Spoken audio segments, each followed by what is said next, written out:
તો સીધા દ્રશ્યો નવસારીથી સામે આવી રહ્યા છે। સીએમ ભૂપેન્દ્ર પટેલ નવસારી પહોંચી ચૂક્યા છે। નવસારીમાં વિવિધ વિસ્તારોની સમીક્ષા કરવા માટે જે પૂરની પરિસ્થિતિ સર્જાઈ અને ત્યારબાદ જે લોકોને હાલાકી પડી છે, સીએમ નવસારી પહોંચી ચૂક્યા છે। આ સીધા દ્રશ્યો સામે આવી રહ્યા છે। મુખ્યમંત્રી ભૂપેન્દ્ર પટેલ નવસારીની મુલાકાતે આજે નવસારીની મુલાકાત લેશે। કલેક્ટર ઓફિસ ખાતે સીએમની મહત્વની બેઠક પણ થવાની છે। ધારાસભ્ય વહીવટી અધિકારી સાથે રિવ્યુ બેઠક સીએમ કરશે। પાણી અને વરસાદી આફતને લઈને આ બેઠક હશે। આ બેઠક ખાસ માનવામાં આવી રહી છે કારણ કે સીએમએ જે તપાસના આદેશ પણ આપ્યા છે। મુખ્યમંત્રી ભૂપેન્દ્ર પટેલ અત્યારે નવસારી પહોંચી ચૂક્યા છે। નવસારીની મુલાકાતે છે મુખ્યમંત્રી ભૂપેન્દ્ર પટેલ। જવાબદાર વ્યક્તિ કે પછી એજન્સી સામે આકરા પગલાં લેવાશે તેવો સ્પષ્ટ આદેશ આપી ચૂક્યો છે અને મુખ્યમંત્રી આ સ્પષ્ટ કહી દીધું છે, આદેશ આપ્યો છે કે જે પણ જવાબદાર એજન્સીઓ છે એ એજન્સીઓ સામે તાત્કાલિક પગલાં ભરાશે, કડક કાર્યવાહી થશે।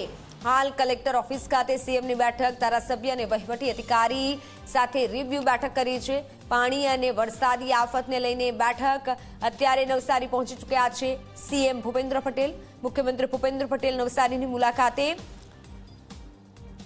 સુરત અને આસપાસ જે માહોલ સર્જાયો, વધુ વરસાદ અને ત્યારબાદ ખાડીપુરના પાણી ફરી વળ્યા, નવસારીની જે દયનીય હાલત છે, અત્યારે સીએમ પહોંચી ચૂક્યા છે નવસારી। મુખ્યમંત્રી ભૂપેન્દ્ર પટેલ નવસારીની મુલાકાતે છે। કલેક્ટર ઓફિસ ખાતે મુખ્યમંત્રીની બેઠક, ધારાસભ્ય અને વહીવટી અધિકારી સાથે રિવ્યુ બેઠક। પાણી અને વરસાદી આફતને લઈને આ બેઠક। પૂર્ણા નદીના પાણી ફરી વળતા કેટલાક વિસ્તાર બેટમાં ફેરવાયા છે અને આ જે વિસ્તાર બેટમાં ફેરવાયા છે જ્યાં ભારે નુકસાન થયું છે તે વિસ્તારોની સમીક્ષા કરશે સીએમ ભૂપેન્દ્ર પટેલ। ઘણા એવા વિસ્તારો છે કે જ્યાં મોટા પાયે નુકસાન પહોંચ્યું છે। ઘણાના ઘરોમાં પાણી ઘૂસી ગયા છે, દુકાનોમાં પાણી ઘૂસી ગયા છે, વેપારીઓ પાયમાલ થઈ ગયા છે। જે પરિસ્થિતિ સર્જાઈ છે સુરત, પૂર્ણા નદી અને નવસારીની,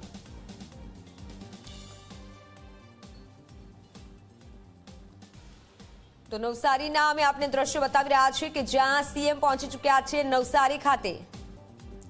નવસારીથી સંવાદદાતા વધુ માહિતી સાથે દર્શલ જોડાઈ ચૂક્યા છે।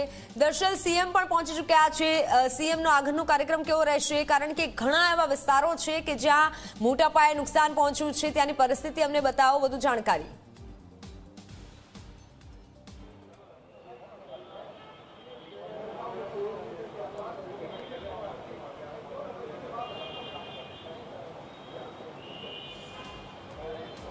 જી દર્શલ।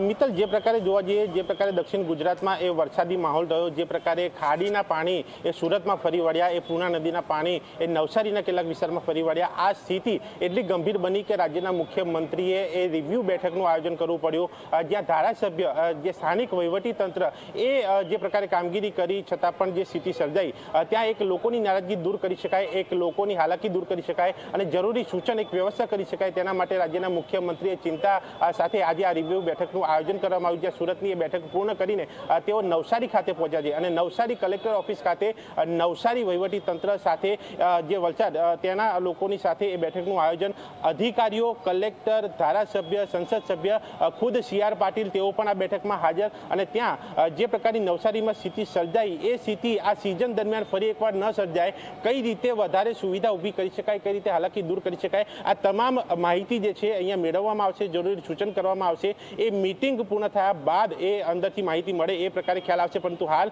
જ્યારે આ પ્રકારની મીટિંગ થતી હોય છે ત્યારે કેટલાક જરૂરી સૂચન આપવામાં આવતા હોય છે અને આ સ્થિતિ ફરી એકવાર જે આ વિસ્તારમાં ન બને તેનું ખાસ ધ્યાન રાખીને એ પ્રકારનું આયોજન કરવાની એ અહીંયા વિગતો જે છે એ અહીંયા આપવામાં આવશે। સાથે અન્ય બાબતોને લઈને પણ અહીંયા ચર્ચા થઈ શકે છે કારણ કે જે પ્રકારે નવસારી, સુરતની વાત જે છે એ સ્થાનિક લોકો પ્રભાવિત, એ વેપાર ધંધા પ્રભાવિત, એ સાથે ખેતી પ્રભાવિત, આ તમામ લોકોને જ્યારે અસર પડતી હોય એટલે સ્વાભાવિક છે કે આમ જનતા નહીં એક ચિંતા કરીને જ્યારે રાજ્યના મુખ્યમંત્રી અહીંયા આવતા હોય ત્યારે એ વહીવટી તંત્ર શું કરે છે એ પણ સવાલ ઊભા થાય, કારણ કે ત્યારે રિવ્યુ બેઠક એમાં રાજ્યના મુખ્યમંત્રીની હાજરી એ પણ એક અહીંયા સવાલ ઊભા કરે છે કે વહીવટી તંત્ર આખરે શું કરી રહ્યું છે કે જેના કારણે સીએમએ આ બેઠક કરવી પડે છે। પણ અત્યારે આ મહત્વની આ બેઠકનું આયોજન કે જ્યાં સુરત બાદ નવસારી ખાતે કરવામાં આવ્યું છે અને તેની અંદર અલગ અલગ લોકોને જ્યારે બોલાવવામાં આવે છે ત્યારે સ્વાભાવિક છે કે તમામ લોકોની જવાબદારી પણ ક્યાંક એક નક્કી કરવામાં આવી શકે છે અને તેની સાથે આગામી દિવસોમાં એ આમ જનતાને હાલાકી ન પડે તે માટેની વ્યવસ્થા અહીંયા ઊભી થાય તે પ્રકારની માહિતી, તે પ્રકારની વ્યવસ્થા ઊભી કરવાની પણ અહીંયા તમામ જે પ્રક્રિયા જે છે એ કરવામાં આવતી અહીંયા જોવા મળી શકે છે. અને હાલ આ બેઠકની શરૂઆત થઈ ચૂકી છે અને લગભગ કહેવામાં આવી રહ્યું છે કે 1 કલાક જેટલી આ બેઠક અહીંયા ચાલી શકે છે અને એ બાદ રાજ્યના મુખ્યમંત્રી અહીંયાથી સુરત થઈ ત્યાંથી જે ગાંધીનગર જે છે એ રવાના થશે અને ત્યાં પરત તેઓ પહોંચશે.